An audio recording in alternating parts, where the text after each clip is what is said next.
Svenja, c'est hyper intéressant ce que nous dit Julie. Pas assez d'ambition, pas assez aussi de fonds qui émanent des investisseurs français sur le marché EdTech.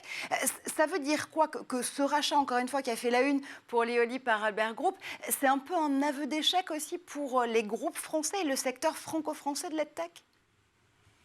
Oui, absolument. Je pense que quand on regarde les chiffres, et je vous conseille vivement le dernier rapport de Bright Eye Ventures, qui est un fonds d'investissement spécialisé, qui nous apprend que 42% des deals en Europe sont de plus de 100 millions de dollars. Qui lève 100 millions de dollars aujourd'hui? C'est quelques licornes.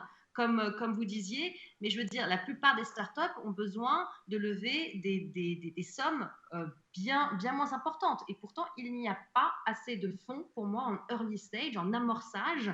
On voit que 12% seulement des deals sont des deals entre 0 et 4 millions d'euros.